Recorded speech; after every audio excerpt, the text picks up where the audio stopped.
Dia mendukung si A, tetapi pada saat dia melihat ada kondisi alat peraga kampanye untuk calon yang lain, timbullah. Jadi kalau kita lihat secara adat, terlampau banyak alat APK-nya, terlampau banyak, terlampau betul-betul ada kala tidak mengikuti bagaimana masalah itu tentang di persimpangan, kan melanggar itu. Yang di sana nanti juga memuat salah satu poinnya, yaitu bahwa merusak alat peraga ini ya bila dilakukan secara sengaja, dan itu adalah termasuk sebuah kezaliman bagi mereka yang memilikinya, maka ini adalah merupakan sesuatu perbuatan yang dosa ya.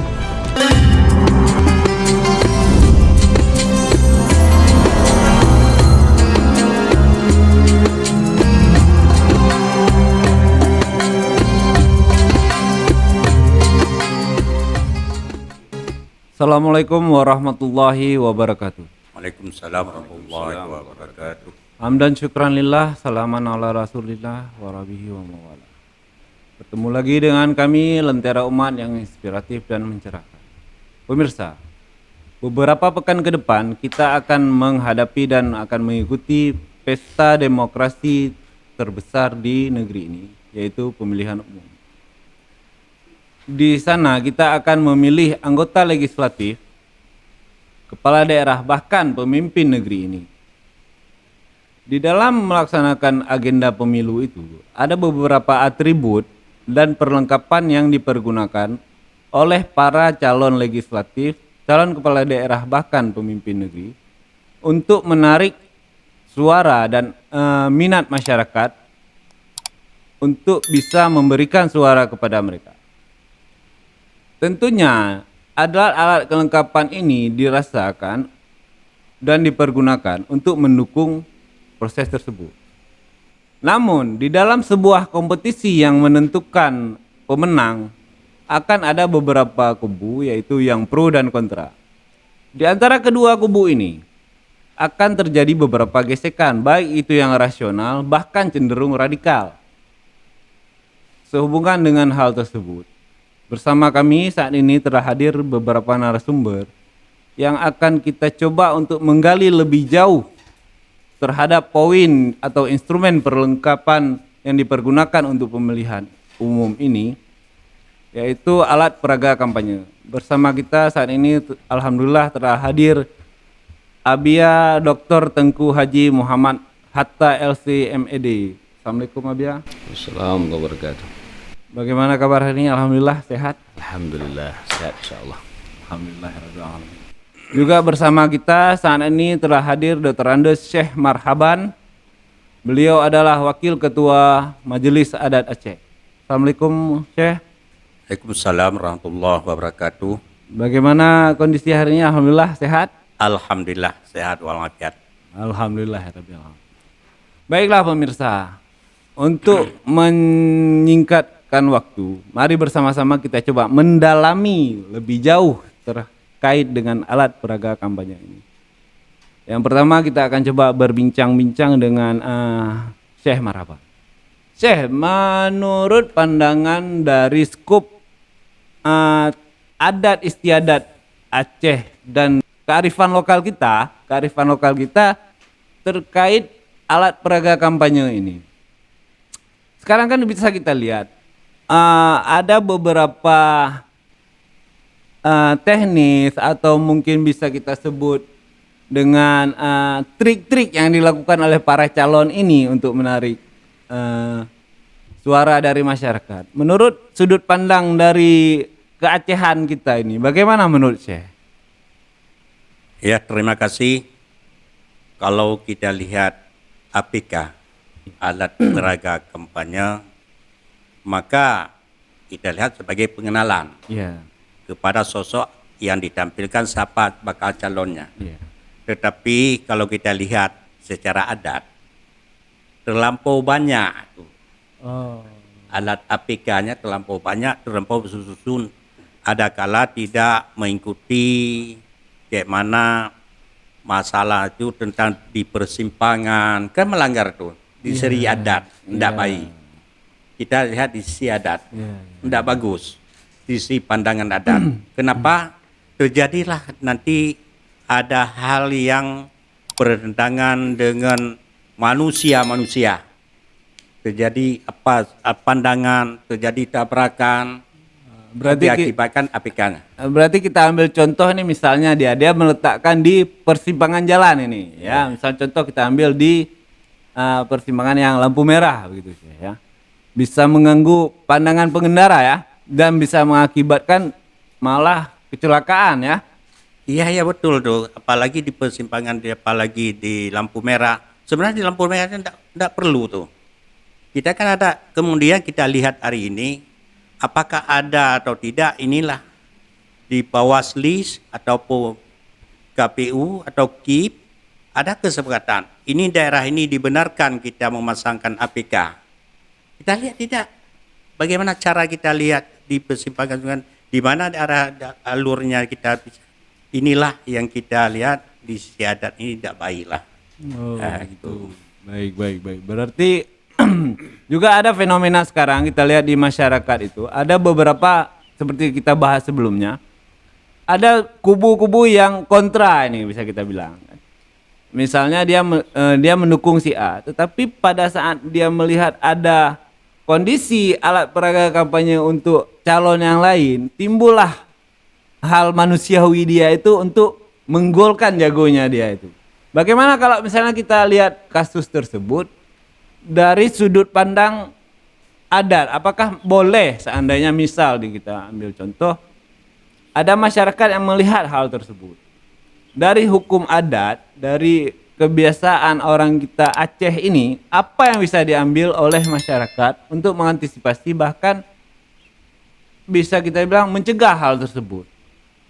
Ya intinya maksudnya perusakan. Iya. Perusahaan APK. Iya. Oleh karenanya di siadat itu tidak bagus, tidak dibenarkan, apalagi merusak. Malah orang itu kan mengeluarkan dana. Inilah kesepakatan kita. Kalau kita di tingkat kabupaten, tingkat kecamatan, kesepakatan daripada daerah di penguasa tingkat kecamatan.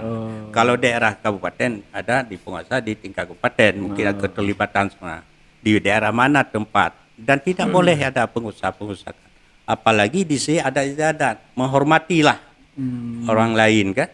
Tidak boleh kita saling memfitnah, hasud, menghasut. Apalagi nanti ada nanti yang menceritakan tentang bagaimana secara keislaman. Tetapi juga dari adat ini tidak terlepas dari hukum Islam.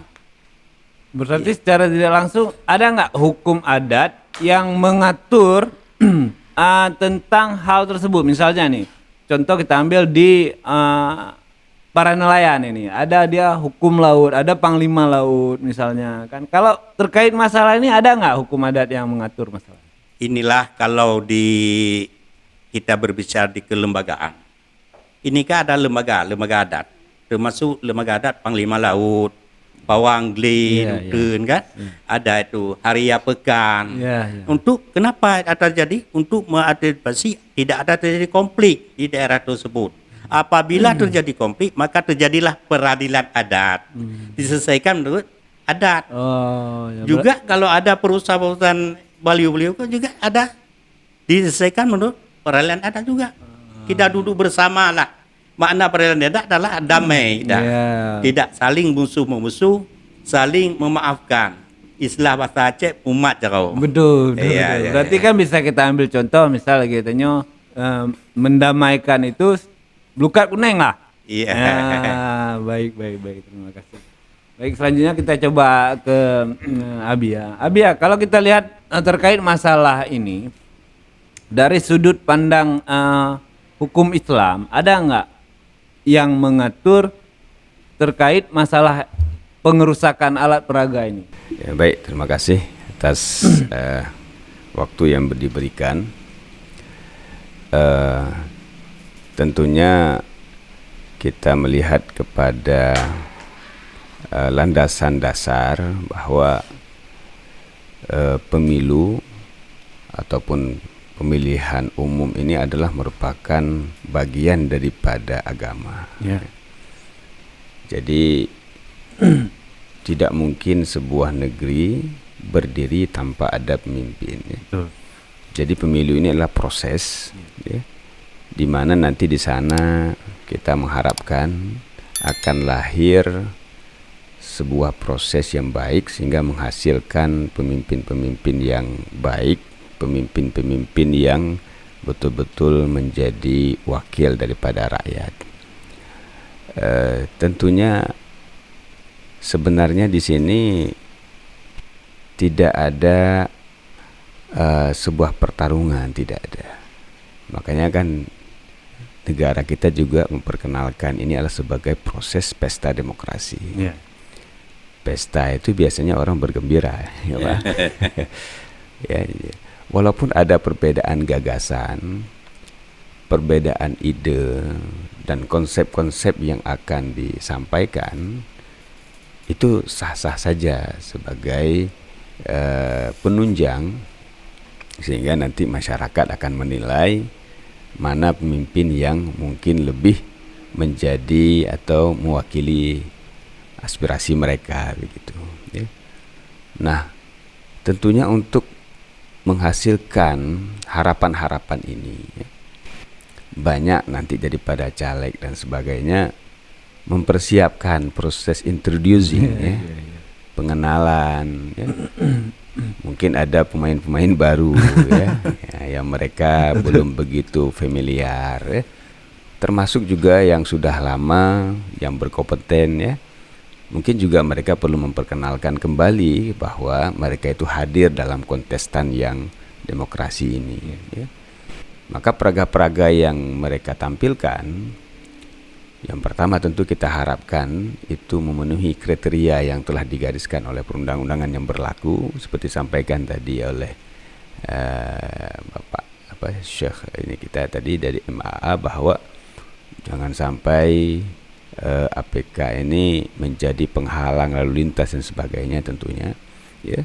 Tapi di sisi yang lain, ya, mereka punya hak untuk melakukan iklan-iklan yang memang itu dalam masa-masa periode yang limited ini dibenarkan bagi mereka, ya. Sehingga ini adalah merupakan hak yang diberikan, kebenaran yang diberikan sesuai dengan perundang-undangan yang berlaku, dan kita wajib menjunjung itu, ya. Maka kalau ada mungkin ya seperti tadi masyarakat yang mungkin salah dalam menafsirkan kontestan ini, salah dalam menafsirkan demokrasi ini, sehingga menganggap itu sebagai rival dan sebagainya, pertarungan, akhirnya merusak, ya, baliho-baliho teman-teman, ya. Padahal itu adalah bagian daripada apa yang disampaikan, yang nggak mungkin kita bisa dikatakan sebagai juara satu kalau nggak ada ranking 2-nya atau 3-nya atau 4-nya dan seterusnya, ya. Gimana kita ingin ikut musabaqah qiraatul Quran tapi kita cuma sendiri pesertanya, ya, gimana kita akan merayakannya? Jadi ini adalah kehadiran teman-teman yang berbeda dengan kita, itu adalah sebagai cerminan agar pesta ini insya Allah akan bisa berjalan dengan baik, dan kita menjunjung asas demokrasi, menjunjung asas syariah, di mana dalam agama memilih pemimpin itu adalah bagian daripada syariah, ya. Karena sebuah negeri yang dipimpin, yang tidak dipimpin oleh seorang pemimpin walau satu hari, itu lebih berbahaya daripada negeri yang dipimpin walau kadang pemimpinnya, ya, dengan keterbatasannya, tapi itu masih jauh lebih mending daripada tidak ada pemimpin sama sekali, ya. Ya mungkin demikian. Baik. Satu lagi mungkin Abi, ya, saya coba bertanya. Dari segi ruang lingkup kita sebagai MPU yang dikonotasikan oleh masyarakat sebagai himpunan ulama di seluruh Aceh ini, ada nggak aturan dan ketentuan yang sudah kita keluarkan atau mungkin sedang kita bahas untuk mengatur terkait alat peraga ini agar bisa jadi kedepannya menjadi pedoman masyarakat? Secara khusus itu sudah banyak fatwa-fatwa MPU tahun 2014 sudah ada, 2016, kemudian 2023 juga kemarin ada, ya. Termasuk sekarang yang sedang dipersiapkan itu adalah tausiah pertama tahun 2024 ini terkait dengan pemilu secara umum, yang di sana nanti juga memuat salah satu poinnya, yaitu bahwa merusak alat peraga ini, ya, bila dilakukan secara sengaja, dan itu adalah termasuk sebuah kezaliman bagi mereka yang memilikinya, maka ini adalah merupakan sesuatu perbuatan yang dosa, ya. Jadi kita mesti menjaga, menghormati hak orang lain. Ya, kalau kata pepatah Arab itu kama tudin tudan kama tuhin Tuhan, ya. Nah, kita menghina orang, nanti kita juga akan dihina orang lain, dan kita menghormati orang, insya Allah orang juga akan menghormati kita. Maka sebenarnya di sini kita perlu mencerdaskan masyarakat bahwa demokrasi ini atau pemilu ini adalah sebuah pesta demokrasi yang dihormati, yang dihargai. Ya, insya Allah ke depan akan melahirkan pemimpin-pemimpin rakyat yang berkualitas, dan khusus untuk konteks keacehan itu yang kita harapkan adalah yang memiliki latar belakang syariah yang kuat, karena kita memang sudah dideklarasikan sebagai provinsi syariah, serta memahami kultur masyarakat Aceh, ya, karena disinilah keistimewaan Aceh dengan adanya Majelis Adat Aceh, ada Majelis Permusyawaratan Ulama Aceh, ada Majelis Pendidikan Aceh, ya, bahkan ulama itu menjadi bagian yang tidak terpisahkan daripada mitra pemerintah Aceh. Jadi ini adalah sesuatu khususiyah keistimewaan yang diberikan pemerintah pusat untuk Aceh. Maka kita harapkan pemimpin yang lahir di Aceh ini yang betul-betul berorientasi untuk penguatan syariah, penguatan local wisdom, kebijakan lokal Aceh ini, insya Allah. Maka insya Allah Aceh tetap akan menjadi sebagai yang dikenal dengan Serambi Mekah, Pak. Nah, itu kita mohon, ya, agar ini menjadi sebuah provinsi syariah. Orang dari luar selalu datang ke Aceh karena mengharapkan pandangan-pandangan ataupun syiar-syiar yang mereka dengar di luar kita adalah bernuansa syariah. Mungkin demikian. Baik, sebelum acara ini kita tutup, mungkin dari Syekh mungkin ada nggak saran atau mungkin masukan untuk masyarakat di luar terkait alat peraga kampanye ini, Syekh? Silakan. Oleh karenanya kita menghimbau kepada masyarakat, khususnya seluruh warga Aceh, saling hormat menghormati. Maka dalam Islam pun disuruhkan hormat menghormati. Seandainya pun yang kita yang benci kan, pada saat yang benci itu ada, kita mungkin pada satu saat ada timbul kecintaan kita. Maka oleh karena inilah kalau istiadat kita saling hormat menghormati. Istilah kita ada istilah tasamu, Abu, ya. Ya. Oleh karena inilah yang perlu yang kita terapkan dalam masyarakat, apalagi istiadat. Ya, adat itu yang maknanya kita saling hormat menghormati. Tidak ada saling benci membenci. Apalagi kita benci kita sama rakyat Aceh. Seandainya pun yang kita benci kan rakyat kita juga. Maka oleh karena kita lihat nanti ke depan pemimpin-pemimpin Aceh, marilah duduk bareng untuk menyelesaikan masalah kasus Aceh. Baik dengan sistem pemilu ke depan, mungkin kita dapat membawa pemilu yang berberkah, bermartabat, tidak ada istilah pemilu kecurangan. Demikian. Mungkin dari Abia mungkin ada sedikit, Abia. Alhamdulillah, insyaallah kita sebagai masyarakat Aceh yang tentunya berkonotasi sebagai masyarakat Muslim, ya, karena kita memang didominasi oleh masyarakat Muslim, provinsi syariah, ya.